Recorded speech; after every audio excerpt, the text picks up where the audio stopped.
Hey guys, and welcome back to another video. Today I have some more tips to keep your career modes realistic.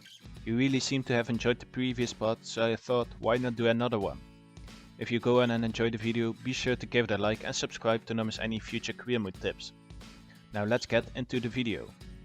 When starting a new career mode, you get a screen with many different features and options that you can either enable or disable in your save. Let's go through each one of them. With match difficulty, you need to pick a match difficulty that's challenging for you, especially when you are doing a road to glory or start off with a lower rated team in the top division. Just like real life, you won't win every match and it might sometimes be very difficult to get in a good position in the league. Secondly, check if your chosen team is or has been in a European competition this season in real life. Whatever the answer is, I would keep this on enabled as there is a Europa and Champions League every season in real life, so there is no reason to turn them off. If you are starting with a team like Köln, you might want to double check the groups in these competitions, as EA might have randomly added your team to a Europa League spot whilst Köln hasn't qualified for a Europa League spot in real life. Make sure to remove yourself from the group and replace yourself with a different team. If you want to start your career mode very realistic, then disable the first transfer window. In real life, the first summer transfer window already happened last summer and the club got their players back then. It would be unrealistic to sign any new players from the get-go. The next one is a personal preference. If you like managing national teams in career mode, then you can leave this on enabled. But if you want to keep the career mode even more realistic, then you should disable this, because almost no manager in real life is managing a club and a national team at the same time. Leave the negotiations strictness on strict, so you can't buy players from rival clubs and players that just transfer to a new club.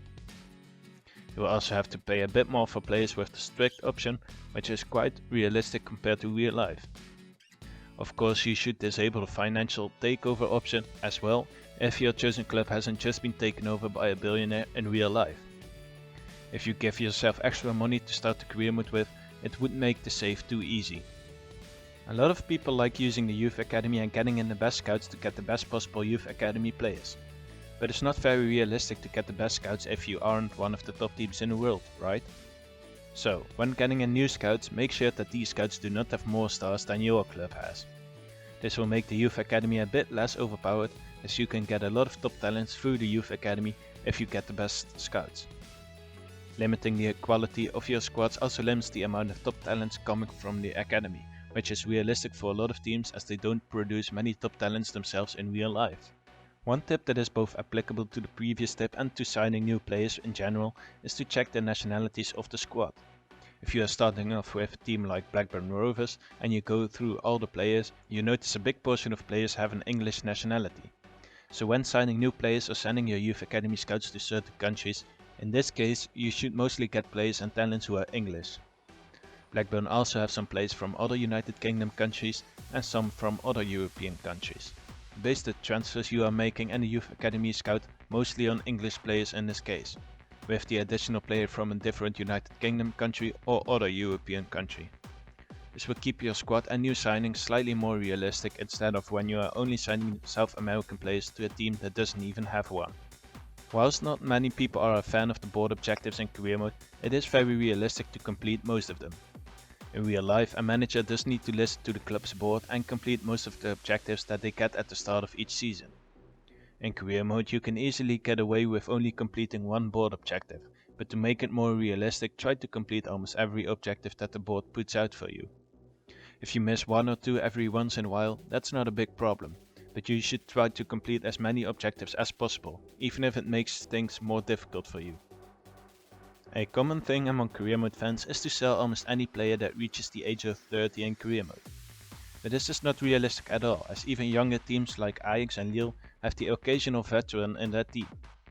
Make sure to have at least 2 players in your starting 11 who are 30 years old or older and have at least 2 more on the bench or the reserves.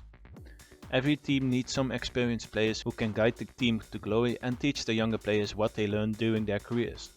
It's also quite realistic to sign veterans who used to play for your club, as that seems to be a reoccurring thing in real life nowadays. This also makes it a bit more special when you win a trophy with these players.